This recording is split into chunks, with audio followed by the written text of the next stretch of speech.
Assalamualaikum warahmatullahi wabarakatuh. Bertemu lagi dan saya di kelas geografi. Nah, kali ini kita akan berlanjut ke remote sensing ya. Jadi ini masih dalam materi peta, penginderaan jauh dan sistem informasi geografi. Untuk video kali ini kita akan belajar tentang remote sensing atau penginderaan jauh ya. Jadi bahasa Indonesia ini tuh penginderaan jauh, bahasa apa Inggrisnya itu remote sensing. uh, Sok Inggris ya. Jadi remote sensing itu apa sih ya? Kita lihat ke definisinya dulu, maaf. Ya ini.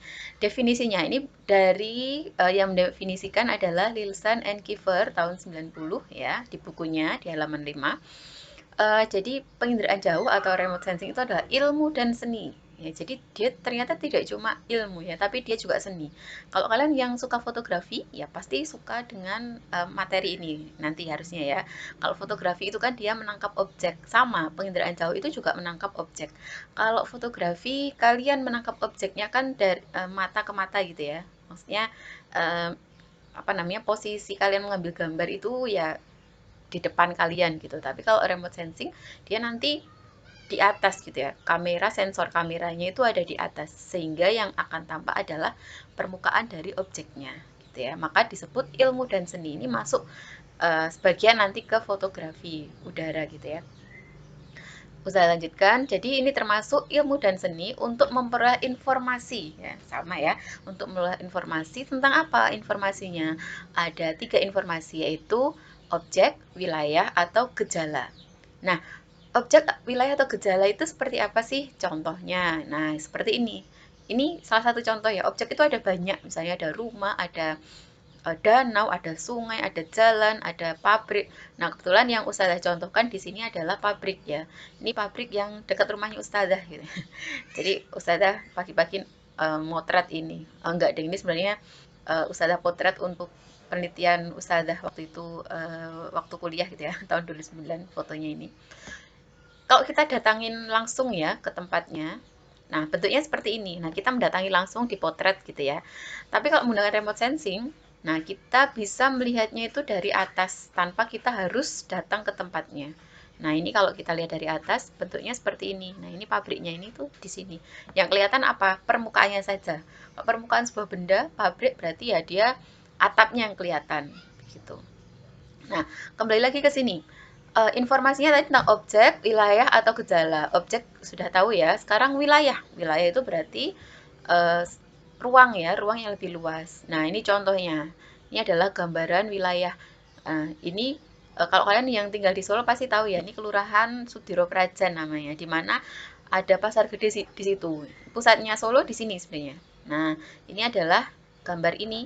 Itu Kelurahan Sudiro Prajan. Maka penginderaan jauh itu bisa digunakan untuk memetakan sebuah wilayah ya. Di situ di wilayah itu ada informasi apa saja itu bisa dipetakan melalui penginderaan jauh. Jadi informasinya diperoleh melalui penginderaan jauh seperti ini. Kemudian tadi ya objek, wilayah, satu lagi gejala. Jadi dia bisa melihat atau dia bisa memperoleh informasi tentang gejala. Gejala itu apa sih? Gejala itu berarti sesuatu yang terjadi gitu ya di permukaan bumi, dia bisa dipotret melalui penginderaan jauh ya. Contohnya, contoh gejalanya ini adalah kebakaran hutan yang ada di Kalimantan. Sebenarnya bukan kebakaran hutan ya, tapi kebakaran lahan. Karena yang biasanya terbakar itu ya lahan atau ya hutan juga adalah untuk membuka lahan gitu ya. Ini citranya, jadi hasil penginderaan jauh nanti produknya berupa citra satelit. Citra satelitnya ini gabungan dari 3 citra satelit yaitu Citra Digital Globe (GOA) sama CNS. Ini dari UNEP atau United Nations Environmental Program. Jadi program lingkungan yang dimiliki oleh PBB ya, UN.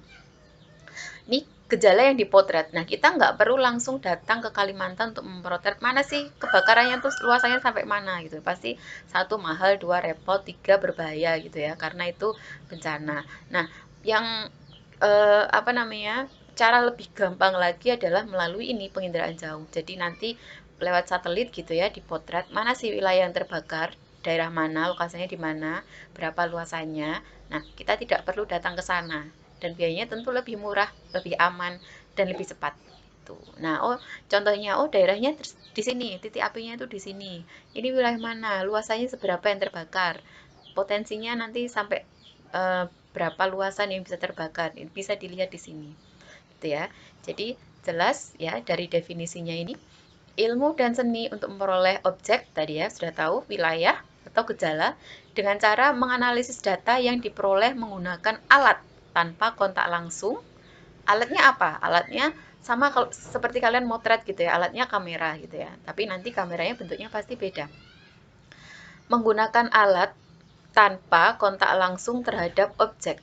Nah, ini yang digarisbawahi ya, tanpa kontak langsung. Jadi kita tidak perlu datang ke situ, tidak perlu datang ke tempatnya.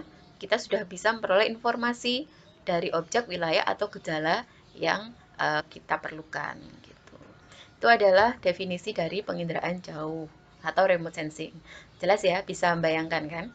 Nah, sekarang kalau kemarin kita belajar di video sebelumnya ya, kita belajar tentang komponen peta. Nah, di penginderaan jauh juga ada komponennya gitu ya. Komponen penginderaan jauh. Nah, ini nanti Ustazah akan menerangkan terbagi dalam 2 video ya, karena tidak cukup untuk video di sini. Komponen penginderaan jauh secara keseluruhan itu ada seperti ini ya. Ini adalah keseluruhan dari komponen penginderaan jauh. Jadi dari objek sampai direkam dengan sensor sampai nanti ada hasilnya yaitu berupa citra satelit itu apa namanya?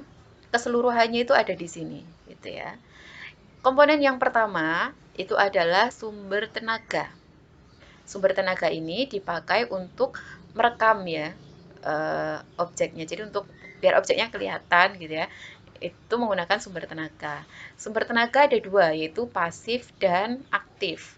Sumber tenaga pasif itu adalah matahari. Nah, kenapa sih matahari disebut sebagai sumber tenaga pasif? Ya, karena dia objek itu hanya akan terlihat ketika ada sinar matahari gitu. Berarti objeknya hanya bisa direkam ketika siang hari. Malam hari nggak bisa, karena mataharinya tidak ada, sumber tenaganya tidak ada. Yang kelihatan nanti apa coba? Nggak bisa gitu ya. Kemudian ada sumber tenaga yang aktif. Nah, sumber tenaga aktif ini dia bisa merekam objek baik siang maupun malam hari. Gitu ya. Ini contohnya adalah radar, sinar radar. Jadi nanti kalau misalnya mau merekam malam hari itu pakai radar gitu ya. Itu objeknya bisa kelihatan. Jelas ya. Jadi apa namanya komponen yang pertama adalah sumber tenaga. Ada 2 macam, yaitu sumber tenaga aktif dan sumber tenaga pasif. Contoh sumber tenaga aktif itu adalah sinar matahari. Kemudian contoh sumber tenaga yang aktif itu adalah radar. Sekian dulu video dari Ustazah. Nanti kita lanjutkan komponen penginderaan jauh yang lain di video selanjutnya. Wassalamualaikum warahmatullahi wabarakatuh.